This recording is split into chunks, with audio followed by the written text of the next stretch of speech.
Hi, hello. I just wanted to come before the video to talk about a little bit of a warning. So this video was written and filmed before Monster Hunter Wilds was announced. So that's why I don't ever mention it in this video, because I didn't know it existed.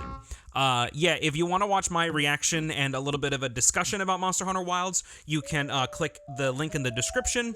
I think I'll also have it in like the fucking end screen of this video, so you can go watch it there, I guess. I have been editing for like 9 hours straight. I am tired. Enjoy the video. Hello. We're talking about Monster Hunter today.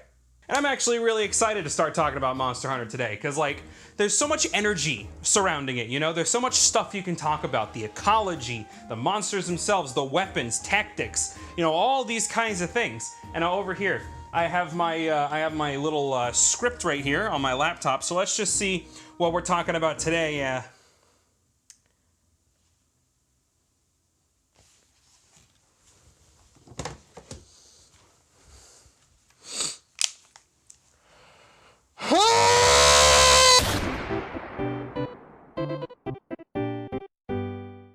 Okay, so we're talking about the handler today, and that's going to be pretty interesting. For those of you who don't know, this is the handler. Everybody say hi, handler. Yeah, Monster Hunter characters like traditionally don't have names, so that wasn't changed until Monster Hunter Rise, where characters finally got like real names that were actually explicitly said. She is one of many handlers that have appeared throughout the series. It's actually quite an important concept for the lore of Monster Hunter.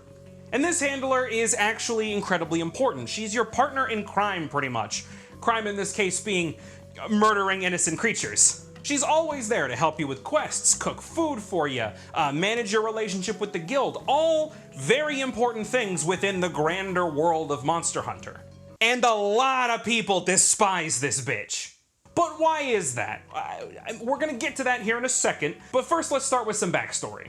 Like I said, this handler is not the first, nor will it be the last. She is a reoccurring character in the grander world of Monster Hunter, commonly referred to as the quest giver, or quest girl, whatever. And nearly every game in this series has one.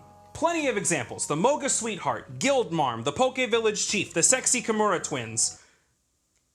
The Kimura Twins. They're the ones who manage your standing in the guild and manage all the quests that you take throughout your journey in a Monster Hunter game. So while they're doing all the boring paperwork, your job as a hunter is to go hunt monsters. Because think about it, like, what if after every single hunt you had to fill out paperwork on every single monster you hunted? That wouldn't be very interesting. So because of this, like, less interesting role, and a lot of players, including myself, devoting all of their time to just learning monsters and learning hunts because, you know, that's the video game, the quest givers in these games usually amount to little more than a quest board that has occasional dialogue.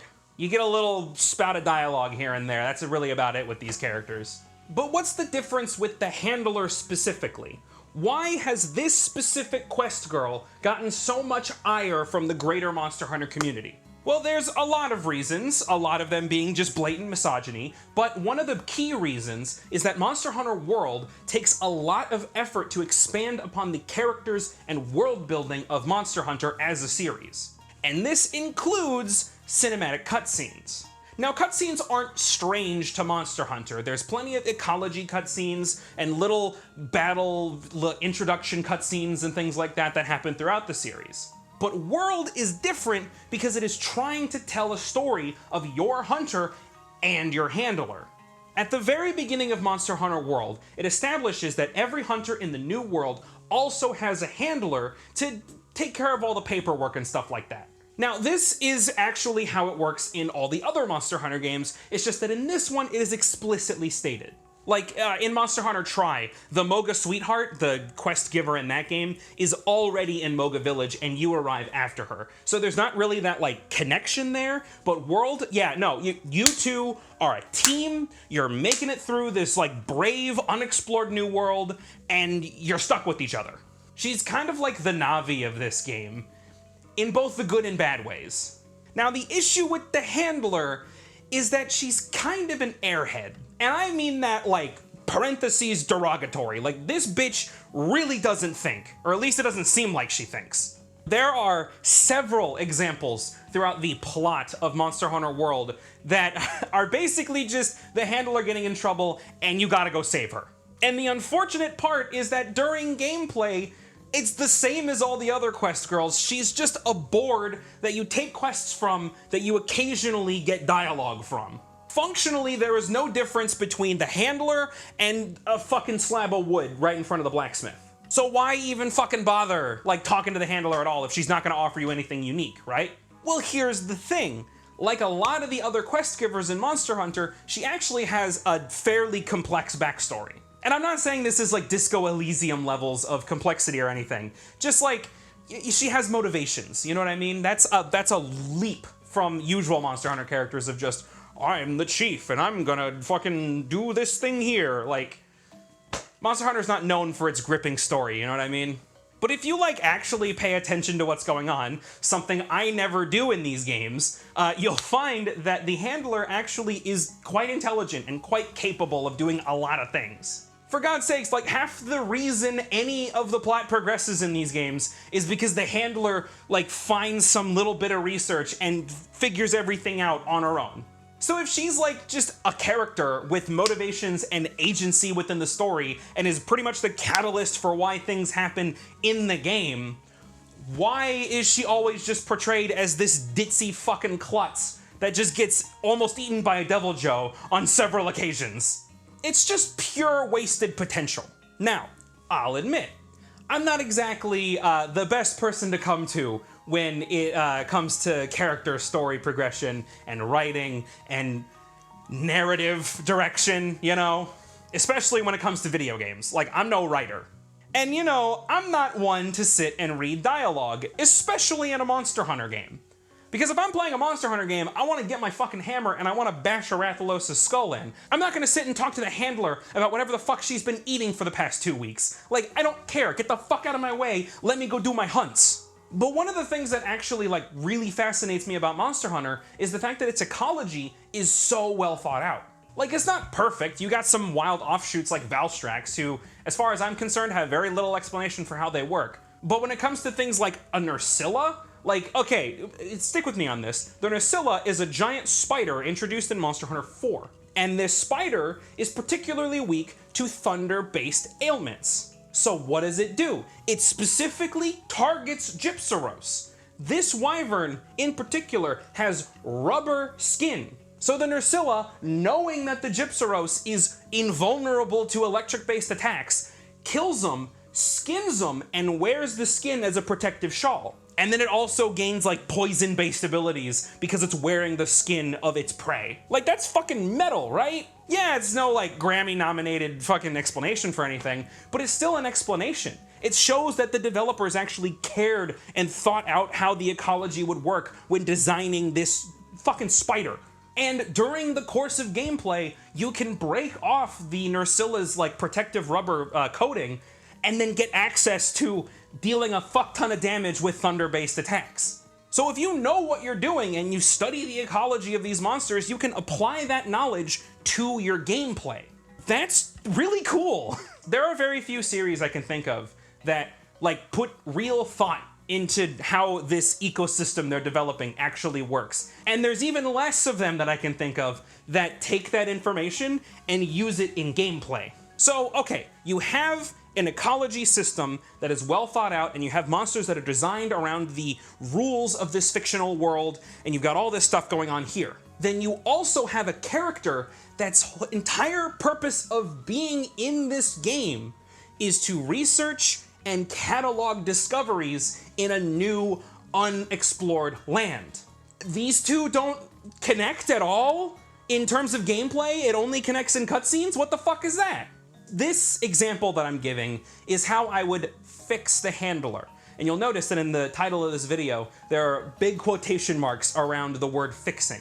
Because like I briefly mentioned earlier in this video, a lot of people just installed some weird fucking mods. As soon as the game came out, there were mods to make the handler appear cuter. Eventually there became mods to give her fatter tits. And now there's just an infinite number of mods that give the handler a skimpy outfit. There's even one that I found that just completely removes the handler, like makes her completely invisible.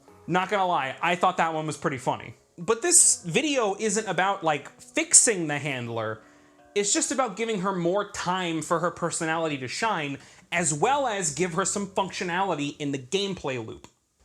To start, biggest change I would make, this little Wyverian that you turn in your research points to, fuck him, get him out of here. I don't want him here anymore. I want to talk to the handler for that instead. Okay, let's rewind a little bit. So for context, for those of you who haven't played Monster Hunter World, during the course of a hunt, you'll be roaming around an open map and tracking down monsters. Finding tracks, finding signs of their presence in an area, and even witnessing things like turf wars or environmental interactions, or really anything, contributes to your total of what's called research points. And these research points can then be turned in back at base camp, and your reward for getting all these research points is gaining more information about the monsters. So if you turn in enough research points, you can open your little notebook and see, weak points of monsters. You can see what parts can be broken, if their tail can be cut off, their elemental weaknesses, what are the drop chances of certain materials. Like, this is a lot of information to have, right? And it makes sense because you're out there researching these monsters and these environments, so you get that information in return that you can look up whenever you want. So why are we not talking to the handler about this? The character that's always there during your quests, the character that's supposed to be like jotting down information and sketching out monsters that you're fighting, and is implied to always be watching you. I admit that sounded a little bit wrong, but you understand what I'm saying.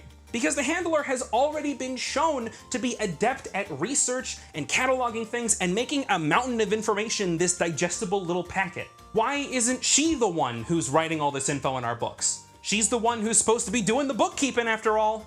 Okay, so let's give an example then. While you're out on a hunt, let's say you're hunting a Rathalos or something, and you're running around gathering tracks and witnessing like turf wars and maybe interacting with certain things, you cut off a tail, whatever. You get a whole bunch of research points for Rathalos. How the game works now is you come back, you talk to the Wyverian guy, and that increases your research rank on the Rathalos, and that would give you more information on the Rathalos. So you would see all the information I mentioned earlier, hit zones, weak points, drop rates, whatever. Functionally, we can keep this loop the same, but instead, we go talk to the handler. And at this point, we can let her personality shine. Maybe she's heard an anecdote from some other hunters. Maybe she, studied up on some research that was imported from the guild. Or maybe she's just documenting shit on her own because she has the ability to do that already.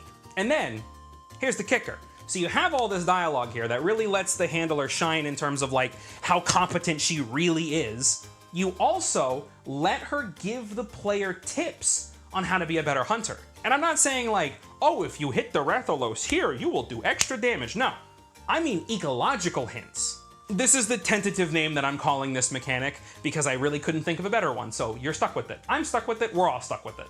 So an ecological hint would be the handler sitting you down and saying, hey, Pard. She calls you Pard, by the way. I don't know what the fucking point of it is. During your last Rathalos hunt, I happened to notice that the Rathalos was able to spot you from super, super high up in the air. That means the Rathalos has to have good eyesight if it's able to see you from way the fuck up there. Do you think maybe there's a way that we can take advantage of this eyesight and weaken the Rathalos temporarily? This is it. This is exactly what I'm talking about. The handler is pushing the player just enough in the right direction to figure out some new mechanic with the Rathalos. This should be every monster, really. You should have a bunch of hints for every single monster on different item effects, different environmental interactions, predators and prey, if that has anything to do with gameplay. Because the info's already there, right? They already thought about all this stuff. Why not just have it present during gameplay?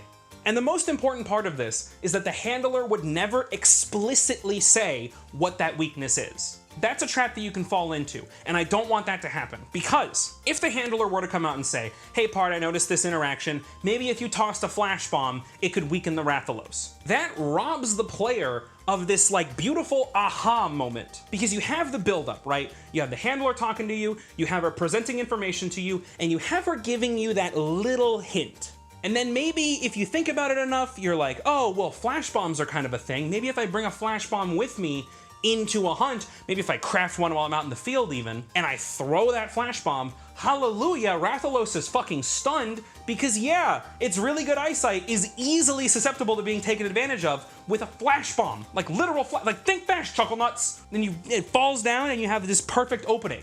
If you never tell the player explicitly, you will give them a moment where they figure it out and they'll just be elated.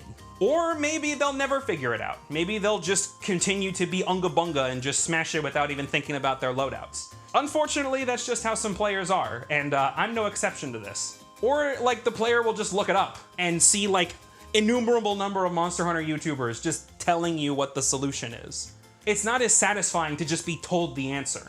And a game designer's job is to gently nudge the player in the correct direction, give them all the pieces to the puzzle, and let them figure it out for themselves. That's why we love video games, right? Is to figure out problems. The craziest part, though, is that Monster Hunter World and all other Monster Hunter games kind of do this already. But instead of having conversations with characters and having hints given to you and maybe thinking about what your loadout is, instead when you load into a low-rank Rathalos hunt and you look into the supply equipment box, they just give you some easy flash bombs. So they kind of just give you the answer without having any like build up or payoff or anything. Like the game is telling you, hey, this item is really important, you can use this for this hunt in this particular interaction, but like there's no thought to it. It's just you walk in and it's like, oh, I mean, I guess I can use this, and then you walk on and you fucking unga bunga your way through another Rathalos hunt. It's the build up, it's the payoff, it's the aha moment that I'm after. And I'll be the first to admit that this idea isn't perfect. I mentioned previously that some players will just never figure this stuff out, right? And I've also said numerous times on this channel and my side channel that I don't really give a shit about game narrative or game story or any of this stuff. I'm here for the game, right? Not the story. So why am I, of all people, getting hung up on this like slight disappointment in information presentation? It's because, and Jamie, and I know you're gonna fucking laugh at me about this, video game narratives can be really fucking cool if they're done right. Maybe my standards are just too high, but I care more about a game story when it's presented through like mechanics and gameplay loops rather than just told to me through cutscenes and dialogue. And while this idea may seem like just another way to present dialogue, you're including the handler within the gameplay loop of go to hunt, return to hub, turn in research points, make new equipment, go back out for hunting. You're including her in this loop so she's not only more present in a given playthrough, therefore shown as more competent than she actually is, but you're also giving players like me who don't give a shit about story to actually have a reason to talk to her. She's presenting information that you can then use in your hunts. So this potential idea could be good for as many gamers as possible. Those who care about story and those who are right. And I think the handler could be like a really neat catalyst of getting people interested in the ecology of Monster Hunter. Like the devs are thinking about this stuff whether the gamer is interested in it or not. So why not have that be more present in the generalized gameplay loop? Why not present all the pieces of the puzzle to the player and tell them, hey, there's actually like an insanely deep world here that we've put a lot of effort into. How about you interact with it for a little bit? How about you think about what your loadout is? How about you think about how the environments interact with the monsters and vice versa? Like, she could have been all of this. She could have been a really cool introduction to ecology. But instead, she just sort of got in the way. Oh, geez. Okay. Hey. Hi, thanks for watching up to this point. It really does mean a lot. Big thanks to the patrons as well for continuing to support me, even though, I'm trying to fix my brain and I can't make videos as much, so, that's still cool. Also, big thanks to the Monster Hunter community. Like that Monster Hunter Wilds video that I just put out, if you want to watch it, if you haven't seen it already. That video is doing really, really well, so thanks to everybody who's been so supportive and has been so, just cool in the comments section, talking about their ideas and just sharing in the excitement of a new game. Dude, Monster Hunter 6 is real. Oh man, I'm so excited for that game. If you're interested in more Monster Hunter content from me, there's also the Try series that I have going on the second channel. You can go watch that. I'll have a link to that in the description. I'm feeling better. I'm feeling better as of late. And I couldn't have done any of this without y'all for watching this far and continuing to stick by me. So it really does Really, it really does mean a lot, you know? Thanks. So, yeah. Have a good one, everybody.